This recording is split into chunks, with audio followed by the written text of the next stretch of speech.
Hello friends, welcome back to my channel. আশা করি সবাই ভালো আছো, আমিও খুব ভালো আছি। কিন্তু দেখো, আমরা যতটা কোনো জিনিসকে ইজিলি দেখি, জিনিসটা কিন্তু ততটা ইজি থাকে না। অবশ্য জিনিসটা ইজি ছিলও না, কিন্তু আমরা ভেবেছিলাম যে একটা মেয়ে যখন তার স্বামীকে এতটাই ভালোবাসে, কাজে তার যখন ইচ্ছে রয়েছে শ্বশুরবাড়িতে যাওয়ার, এবং শ্বশুরবাড়িরও সেরকম কোনো আমরা দেখিনি, অনিচ্ছা কোনোভাবে প্রকাশ পাইনি। তো সেই ক্ষেত্রে আমরা ধরে নিয়েছিলাম যে যখন যে কেউই হোক না কেন এর ভেতরে ঘটনাটা ঘটাক, যিনি যেটা ভালোই করেছেন, আমাদের কিছু ক্রিয়েটার বা দর্শকদের মনে হয়েছে, সবার নয়, যে হয়তোবা পিঙ্কির মেয়েটা একটা কোনো সংসার তার ফিরে পেল, এবং রিতম হয়তো এই সংসারটাকে, যেহেতু ওর বউ নিজে থেকে চলে গেছিলো, তারপর নিজের ভুল বুঝতে পেরে ফিরে এসেছে, এইটা ভেবে হয়তো খুশি হয়ে সংসারটা সাদরে শুরু করে দেবে। এবং আমরা যেভাবে দেখেছিলাম যে এরা বাড়িতে ঢোকার সঙ্গে সঙ্গেই রিমিকে অ্যাকসেপ্ট করেছে, বলেছে, নিজের মুখে বলেছে, এমনকি রিমিও নিজের মুখে সব স্বীকার করেছে, এবং তাকে চৈত্র মাসে শাখা পড়াবে না, পলা সিঁদুর পরিয়ে সাদরে বউ সাজিয়েই ঘরে তুলেছে। অর্থাৎ যে এক্সিস্টেড বউ ছিল তাকেই তার জায়গাটা দেখিয়ে দিয়েছে। এতে তো কোনো, আমরা তখন অবধি কোনো গণ্ডগোল বুঝতে পারিনি। কিন্তু গণ্ডগোলটা কখন থেকে শুরু হয়েছে?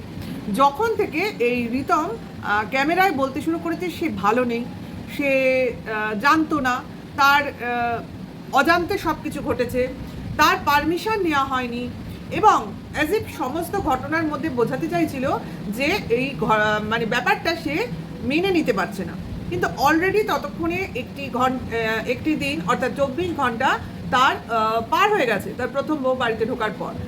কিন্তু সে ক্রমাগত যতবার ক্যামেরা খুলছে ততবার এসে তার অস্বস্তি, তার অপারগতা, এই সমস্ত সে বোঝাতে চাইছে। এটা যে কেন করছিল সেটা কিন্তু এতক্ষণে আমাদের কাছে সবার পরিষ্কার হয়ে গেছে। একমাত্র এইখানেই আসছে ঈশানীর ব্যাপারটা। অর্থাৎ এরা যে এতদিন দর্শকদের বোকা বানাচ্ছিল, নিজেদের বন্ধু বলে পরিচয় দিচ্ছিল, কোনো রিলেশন নেই এইটা বোঝাতে চাইছিল, বা একা থাকতে চাইছিল, আসলে ওগুলো পুরোপুরি দর্শকদের বোকা বানানো। তারা নিজেদের মধ্যে একটা রিলেশন অলরেডি তৈরি করেছিল, এবং নিজেদের বুঝিয়েছিল ডিভোর্সের অপেক্ষাটা করি, তারপর ডিভোর্স হয়ে গেলে আমরা আমাদের পরবর্তী পদক্ষেপটা নেব। হ্যাঁ, সেটা যে বিয়েই হবে এমন কথা কিন্তু আমরা বলছি না, কারণ এই ছেলেটি কোনোভাবেই কোনো স্ট্যান্ড পয়েন্টে থাকতে পারে না। মানে সে কোনো মেয়েকেই সঠিকভাবে আঁকড়ে ধরতে পারে না। এই যে ভিডিওগুলো করছিল, এই ভিডিওগুলো দেখে কিছু কন্ট্রোভার্সি ক্রিয়েটার, এমনকি ভিউয়ার্সদেরও মনে হয়েছে রিতম হয়তো রিমিকে অ্যাকসেপ্ট করছে না। তার জন্য বিভিন্ন গত দুদিন ধরে কিছু স্ট্রিম লাইভ অ্যারেঞ্জ করা হয়েছিল কন্ট্রোভার্সি ক্রিয়েটারদের, এবং সঙ্গে কিছু ভিউয়ার্সরাও ছিল। তাতে আলোচনা করা হচ্ছিল যে যাতে রিমি ভালোভাবে তার শ্বশুরবাড়িটা করতে পারে, এবং কোনোভাবে ঈশানী বলে মেয়েটা যাতে কোনোভাবে ওদের সংসারে নাক না গলাতে পারে। অর্থাৎ রিতম যেন পুরোপুরি তার প্রথম বউয়ের সঙ্গেই মেন্টালি এবং ফিজিক্যালি থাকে, এবং পুরো সংসারটাকে অ্যাকসেপ্ট করে সুন্দর করে গুছিয়ে চলতে পারে। হ্যাঁ, এটার একটাই আমার এখানে কথা, যে ওদের খানিকটা সময় দেওয়ার দরকার। সে সময়টা ওরা পাচ্ছে না, কারণ মাঝখানে কন্ট্রোভার্সি ঢুকে রয়েছে। তা কন্ট্রোভার্সি ঢুকে রয়েছে কিন্তু এদের জন্য। একমাত্র এই ব্যাপারটা পুরোপুরি হটাতে পারে কিন্তু এই ছেলেটাই। সে যদি ওইভাবে ভিডিওগুলো না করে, তাহলে তো কোনো কন্ট্রোভার্সি ক্রিয়েটারের দরকার পড়ছে না তাদের নিয়ে কথা বলা। সে করলো না, তার ডেইলি লাইফ দেখালো, তাহলে এখানে কিন্তু কোনো প্রবলেম থাকে না। কিন্তু সে বারবার ক্যামেরার সামনে আসছে এবং কিছু ভিউয়ার্সদের উত্তর দিচ্ছে। সে কিন্তু ইচ্ছে করলে এই গণ্ডগোলগুলো এড়াতে পারে। ওই কোয়েশ্চেনগুলো যেগুলো নেগেটিভ, যেগুলো উত্তর দিলে কন্ট্রোভার্সি হবে, সেইগুলো এড়িয়ে চলে যেতে পারে। ক্লারিফিকেশান দেওয়ার দরকার নেই। তার সংসার ফিরে এসছে, সে সংসারের স্থিতি হবে ধীরে ধীরে, কারণ এটা অতর্কিত হয়েছে, তার খানিকটা সময় লাগবে, ঠিক আছে। কিন্তু সেই সময়টা আমাদের কাছে ও চাইছে, কিন্তু ও ওর মতো করে কিন্তু কন্ট্রোভার্সি চালিয়ে যাচ্ছে, কারণ ও কন্ট্রোভার্সিয়াল কথা বলবে আর কন্ট্রোভার্সি ক্রিয়েটাররা চুপ করে বসে থাকবে, তা তো হতে পারে না। আর এই ছেলেটার ব্যবহার এত অতীব খারাপ যে বলে বোঝানো যায় না। সবার সঙ্গে অত্যন্ত বাচালতার সঙ্গে কথা বলে। কেউ যদি ওকে কিছু বলে, তার বয়সের অবধি রেহাজ করে না। কেউ যদি বলে কোনো আইন নিয়ে কথা, অমনি সে বলে বসবে, আপনি পড়াশোনা করেছেন, আপনার কি এই ধরনের শিক্ষা, আপনার কি অমুক শিক্ষা, আপনি তাহলে আমাকে হেল্প করুন। মানে উল্টো চাপ দিতে এই ছেলেটা 1 নম্বরের ওস্তাদ। ও নিজে কিছু করেই না, লোককে শুধুমাত্র নিচু দেখায় এবং বাচাল 1 নম্বরে। এইসব ছেলে সংসার করবে কি করে? কিন্তু আমাদের কিছু করার নেই। এখানে একমাত্র পিঙ্কির মেয়ে শুধুমাত্র চাইছে বলে আমরা পিঙ্কির মেয়েকে বলছি এই ছেলের সংসারে থাকতে। না হলে ও যদি না চাইতো, এই ছেলে অ্যাকচুয়ালি ভালোই না, এর সঙ্গে আর যাই হোক সংসার করা যায় না। এ কি সংসার করার মতো ছেলে? আপনারা বলুন তো, যাদের যাদের মেয়ে আছে এইরকম ছেলের হাতে মেয়েকে তুলে দেবেন কি না? দেওয়া সম্ভব নয়। আজকে রিমির বাবা যে ডিসিশনটা নিয়েছিল সেটা কিন্তু একদম খাঁটি। এইরকম ছেলে এইরকম বাড়িতে মেয়ে দেওয়া যায় না, আর যাই দেওয়া যাক। এই ছেলে তো খেলুড়ে ছেলে, একেও ছাড়বে না, ওকেও ছাড়বে না। কারণ একে ছাড়বে কি ধরবে সে তো পরের কথা। বিয়ে তো করে ফেলেছিল, এখন তো পরিষ্কার বিয়েটা করেছিল অ্যাকচুয়ালি ও মানে কোনো কিছু দেখাবার জন্য, ওর ফার্স্ট ওয়াইফকে জেলাসি ফিল করাবার জন্য, মানে বোঝাতে চেয়েছিল তুমি আমাকে কি ছেড়ে যাবে, আমি দেখো তোমার থেকেও বড় বললে ভুল হয়ে যাবে, তোমার মতোই একজন ইউটিউবারকে বিয়ে করছি, যার সঙ্গে কিন্তু রিলস করছি, এবং এর সঙ্গে আমার পেয়ারটাও কিন্তু দর্শকরা খুব ভালোভাবে নিচ্ছে। মানে অ্যাজ এ ডিভোর্সি ফার্স্ট ওয়াইফকে জেলাসি ফিল করাতে চাইছিল। তার জন্যই তার বিয়ের পরেও, মানে রিমির সঙ্গে বিবাহিত অবস্থায় থাকাকালীনও, রিমির শ্বশুরবাড়ি থাকাকালীনও এই ছেলেটির তার প্রথম বউয়ের সঙ্গে পুরোপুরি যোগাযোগ ছিল। ফোনেই আমরা জানি, এখন পার্সোনালি যোগাযোগ করতো কিনা অতটা আমাদের জানা নেই। থাকতেই পারে যে ফোনে কথা বলে সে পার্সোনালিও যোগাযোগ করতে পারে। যাই হোক, এইসব অশান্তির কারণেই কিন্তু বার দুয়েক রিমি ওই বাড়ি ছেড়ে চলে এসেছিল মেন্টাল অশান্তিতে পড়ে, এবং প্রায় 11 মাস পরে আবার কিছু দিদির শরণাপন্ন হয়ে ওই বাড়িতে ও ঢুকতে পেরেছে। আজ যদি পিঙ্কি নিজে যেত, হয়তোবা ওই বাড়িতে মেয়েকে রেখে আসতে পারতো না। এই দিদিরা যদি না থাকতো তাহলে কিন্তু রিমি ওই বাড়িতে এখন থাকতো না। এরা খানিকটা চাপে পড়েই রাখতে বাধ্য হয়েছে, একদম ঠিক। কিন্তু সংসারটা করতে হলে এই কন্ট্রোভার্সি তো বন্ধ করতে হবে। আর এই কন্ট্রোভার্সিতে ধুনো দিচ্ছে কে? এটা একমাত্র দিচ্ছে এই রিতম।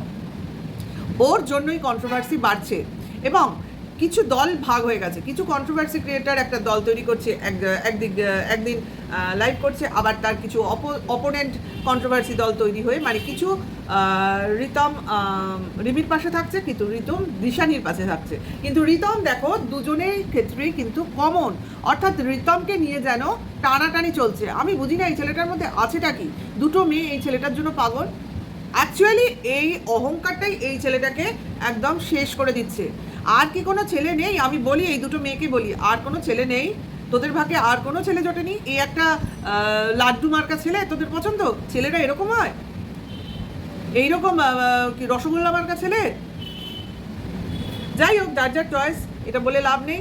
এত ছেলেরা গায়ের রং ফর্সা হলেই মনে করছে ভীষণ সুন্দর দেখতে। দেখতে তো এক সময় হয়তো ভালো ছিল, এখন বলে না মানুষের ব্যবহার, মানুষের চরিত্র মানুষের মুখে ফুটে ওঠে। দেখো ওদের মুখেও ফুটে উঠেছে। ছেলেটার মুখে পাকার ডিম, পাকামি মানে ভরে ভরে মুখ থেকে বেরোচ্ছে।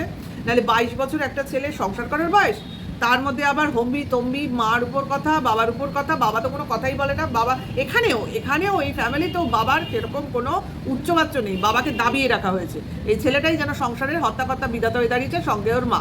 একটা লাইভ করবে, ছেলে কথা বলবে, পেছন থেকে মা চলে আসবে, মা কথা বলবে, ছেলে চলে আসবে, আমি বলছি, আমি এটা বলছি, আমার কথা শোনো, তার কথা শোনো। এরা সবাই বিজ্ঞ, শুধু বউ টেকাতে পারে না বাড়িতে। আর মা বলবে কোনো বউকে আমরা তাড়াই না। তাহলে বউগুলো চলে গেল কেন? তাহলে ফার্স্ট বউ চলে গেল কেন? আর ছেলেকেই বা সেকেন্ড টাইম বিয়ে করতে হলো কেন? আবার সেকেন্ড বউও চলে গেল কেন? আবার সে ফিরে এলো। সে অসম্ভব বেশি ভালোবাসে আর আত্মসম্মান বিসর্জন দিয়ে ফিরে এলো। ওর যদি সেলফ রেসপেক্ট থাকতো, এই ছেলের দিকে পিছনে ফিরে তাকাতো না। এই ছেলে অ্যাকচুয়ালি ঈশানীর সঙ্গেও সংসার করার মতো ছেলে নয়, আর ঈশানীও সংসার করার মতো মেয়ে নয়। অ্যাকচুয়ালি এর সঙ্গে ঈশানী যে চলে, ওই প্রজেক্ট খেলা হবে আর এদিক ওদিক ঘোরা হবে, এই হলো এদের লাইফ। এরা চায় না কোনো একটা কি বলবো ডিসিপ্লিন লাইফ, এদের পছন্দ না। এরা হচ্ছে উড়ে বেড়াবো, এরা কন্ট্রোভার্সি করবো, উড়ে বেড়াবো, পয়সা কামাবো, আর আমাদের মতো ফুর্তি করবো, আনন্দ করবো, বোহেমিয়ান লাইফ। এই হচ্ছে সাংসারিক ছেলে মেয়ে, এরা নয়। হ্যাঁ, এর মধ্যে রিমি ঢুকে পড়েছে আনম্যাচড। যে মেয়েটা সংসার চায়, সংসার ভালোবাসে, তাই কিনা কি বাড়িতে থাকে আর কি বাড়িতে এসে পড়েছে। ও এইরকম পরিবেশে থাকে, ও এইরকম বাড়িতে থাকে, এইরকম তা ওর বেশভূষা। সত্যি কি দেখে পছন্দ করেছে আমার বারবার মনে হয়। এইবার চলে আসি আমি ঈশানীর কথা। যে মেয়েটা ফার্স্টে বিয়ে হয়েছিল, বিয়ের পর শ্বশুরবাড়িতে টিকতে পারেনি, এবং শুনেছিলাম নাকি বাচ্চাও ক্যারি করেছিল এবং সেটা অ্যাবর্টও করে ফেলেছিল, তারপর ডিভোর্স হয়ে বেরিয়ে গেছে। হ্যাঁ, তারপরে আরও অনেক ছেলের সঙ্গে রিলেশনে ছিল, তারপরেও এই মেয়েটা আবার এই সংসারের প্রতি নজর দেয় কী করে? অনেকেই বলছে এই মেয়েটার মানে ওয়েলকাম করেছে নাকি কিছু কন্ট্রোভার্সি ক্রিয়েটার, তাদের নাম উঠে আসছে।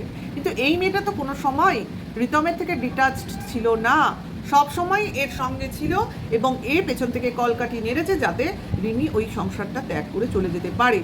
এখন কিছু সমাজসেবী এবং কন্ট্রোভার্সি ক্রিয়েটারের হাত ধরে যখন রিমি ফিরে এসেছে, তখন কিনা দিশানির টনক নড়েছে। তাহলে এখন কি হবে? এখনও কি করে ফিল্ডে আসবে? তার জন্য আরও কিছু কন্ট্রোভার্সি ক্রিয়েটারকে জোগাড় করেছে। এটা কিন্তু ওই কন্ট্রোভার্সি ক্রিয়েটারদের কোনো দোষ নয়, এদের সঙ্গে যোগাযোগ করেছে ওই দিশানি। যেসব ক্রিয়েটারদের জোগাড় করেছে এগুলো কিন্তু কোনো ক্রিয়েটার নিজে নিজে জোগাড় হয়নি, সব কিছু জোগাড় করেছে ওই ঈশানী।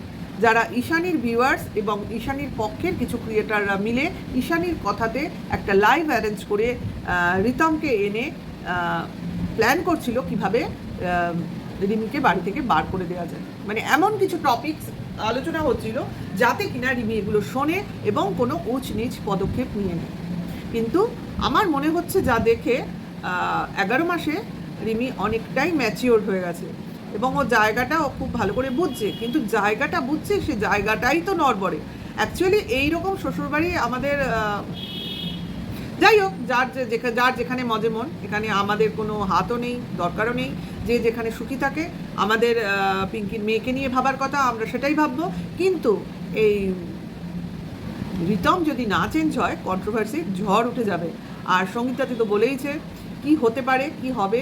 হ্যাঁ, আমরা সঙ্গীতাদির পাশে আছি, অ্যাকচুয়ালি আছি, কারণ এই ছেলেটা অতীব বাজে টাইপের একটা ছেলে এবং সঙ্গের ফ্যামিলিটাও, এটা কিন্তু আমাদের কাছে পরিষ্কার হয়ে গেছে। আশা করি আমি বোঝাতে পারছি যে গত দুদিন, আজকেও হয়তো অনেক লাইভ হবে, দেখতে পাবো, এগুলো রাত করেই হয়। আরও কিছু জিনিস সামনে আসবে, হয়তো দেখা যাক কী হয় বা কী হতে চলেছে। তবে ভালো লাগছে পিঙ্কি এর মধ্যে থাকছে না, মানে আসছে না বা এই নিয়ে সেভাবে কোনো ভিডিও করছে না, শুধু বলছে তোমরা এর থেকে দূরে থাকো, আমার মেয়ে জামাইকে সংসার করতে দাও। তা পিঙ্কির উদ্দেশ্যে আমরা একটাই বলা আছে, আমরাও সেটাই চাইছি, মেয়ে আর জামাই মিলে সংসার করুক। কিন্তু জামাই কি করছে? জামাই তো জানি না, হচ্ছে না, ভালো লাগে না, এবং কালকের লাইভে তো এসে স্বীকারই করে বসলো সে ঈশানীকে ভালোবাসে। কারণ কিছু ভিউয়ার্স তাকে চেপে ধরেছিল যে ঈশানীর সঙ্গে তার কিসের সম্পর্ক, সে তো বলেছিল ফ্রেন্ডের সম্পর্ক, কিন্তু সে কিন্তু স্বীকার করে নিয়েছে। তাহলে এবার বুঝে দেখো জামাই কীরকম জামাই। এখানে কিন্তু তপনদা খানিকটা হলেও ঠিক, জামাই জামাইয়ের মতো হতে হয়, তবে কিনা শ্বশুর জামাইয়ের পাশে দাঁড়ায়। যাই হোক, যা হয়ে গেছে কিছু করার নেই। যদি এরা সুখে সংসার করতে পারে, রিমি যদি সুখে থাকে, তাহলে আমরাও ওর মুখের দিকে তাকিয়ে শান্ত থাকবো এবং আনন্দে থাকবো। তাহলে এইটুকুই রাখছি। ভিডিওটা ভালো লাগলে লাইক, কমেন্ট, শেয়ার করো, আর নেক্সট ভিডিওর ওয়েট করো। Tata, by.